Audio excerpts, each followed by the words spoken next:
Nobody is saying anything about it. So this one, number 4, let them give us their score. I will give them 0. Leadership and integrity. And the end of opulence. Let me not even start. Let me not even start. This is the problem that got us into the 2024 quagmire in the first place. I've given you the example of Kindiki and his private jets. Should we still be seeing such opulence in government? We are being told that State House runs through its budget of mandazi and soda way before the financial year closes. So let them explain to us. All right. On the right to peaceful assembly, compensation of all this one, you know the answer. You know the answer.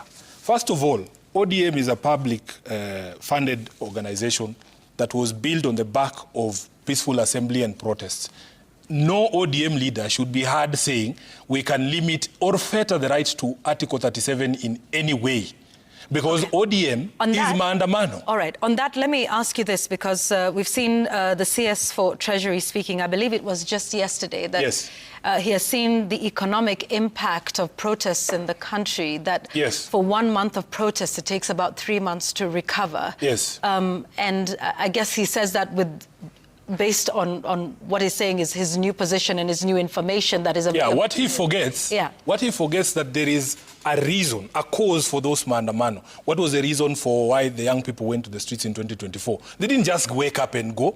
It is the intransigence and the refusal to listen by people who are in elective positions that drives people to exercise these rights. You know, even for us, as ODM... Other party leaders have also said, maandamano hamtarudi tena. This is the point, because those are not our only choices. Opposition is not synonymous with maandamano. There are other ways to hold the government account, and nobody is saying if you leave the broad-based government, you go to the streets. Who has told you that? Nobody has said any of that. You have to have a reason, an excuse for you to be on the streets. When we went to the streets in 2023 with Baba, and by the way, many of these people who are speaking here, I never saw them in the streets with Raila. But these days, they are the experts on how maandamano is a bad thing or a good thing. They were not there, and everybody knows this. Now, there were reasons, including cost of living. The cost of living was so high that we had to go to the streets putting sufurias on our heads to demonstrate that we need food for our people. You know, when we were talking about audit of the 2022 elections, that is a reason, a valid reason for you to be able to go on the streets. And we didn't start on the streets, Yvonne. I remember we did a rally at Jivanji here. And we set out all these conditions and we say, please, we are giving government opportunity to address these issues. We even suggested how some of those issues could be addressed. When they are ignored, you move to this public action, which includes the rights under Article 37. Since this document was signed with UDA committing to respect the right under Article 37, how many peaceful protests have you seen being broken up violently and brutally? Many, they are countless, including now we are at a situation where they even tear gas churches, people who rode on the church to gain access to power. These days, they don't even respect our freedom of worship, that I'm not safe in church. And many people don't know that it is not just a specific leader. I know they talk about Gachagua and his incidents. And by the way, I need to say this.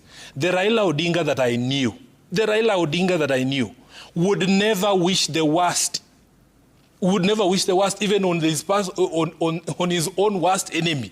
Raila Odinga in power, or in cooperation with a party in power, would not allow the tear gassing of the devil in church. That's what I'm telling you. So when you see people saying, oh, you can tear gas this one because he's a bad person, he used to do the same to us, you can call out regarding this hypocrisy when he was in power. But that doesn't make it right that now, because he's outside of power, it is okay for him to be tear gassed in church. So this one, under Article 37 and compensation, don't even begin about compensation. Don't even get me started about compensation. Nothing has been done. It has not been done.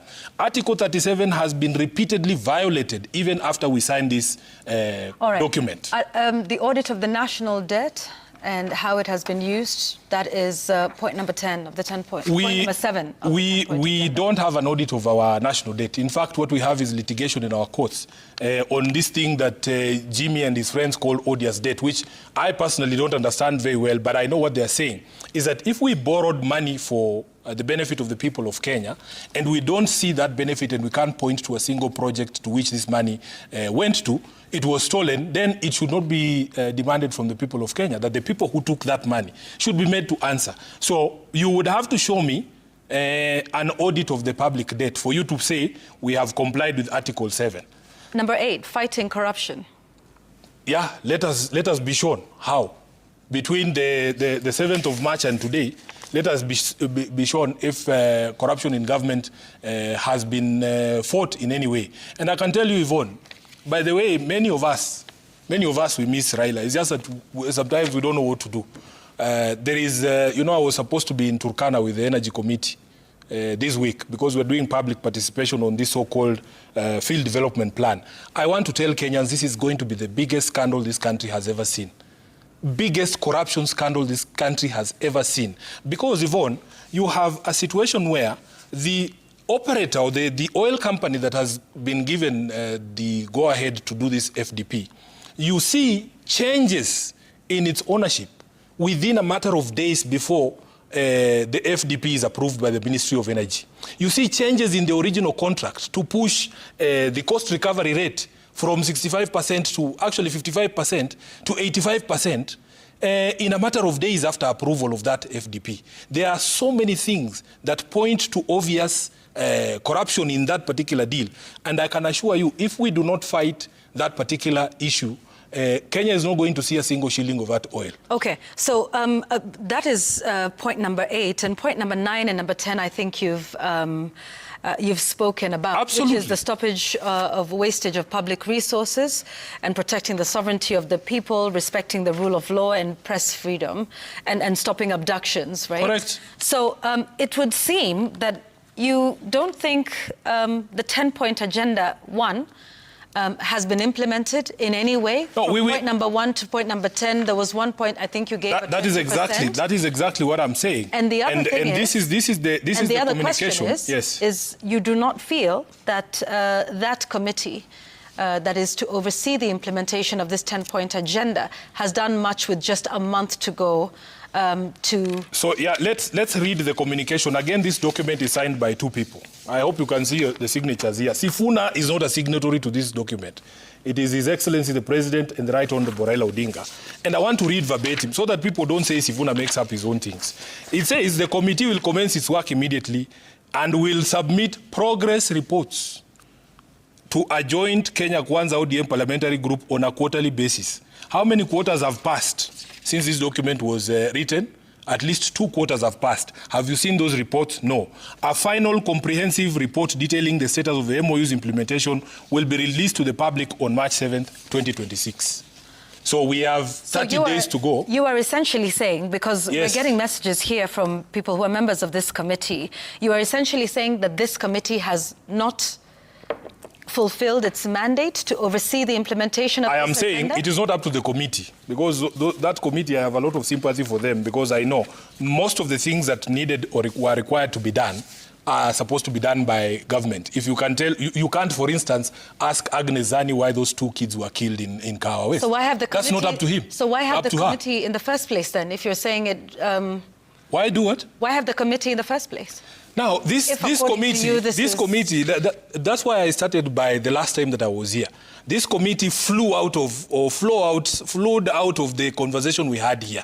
Because when we raised grave concerns about the status of the implementation of the MOU, there were those in the Central Committee who felt that maybe it's because we don't have a committee to oversee. But my point when I was here is that there is no goodwill on the part of William Ruto to implement the MOU. Because from the beginning, they were not interested in the contents of the MOU. They were interested in getting a document, which, by the way, they have done very well. For as long as there is a document here, you can say we are in government and in partnership together. And I want to clear one thing up, Yvonne. I don't know how many times I can explain this.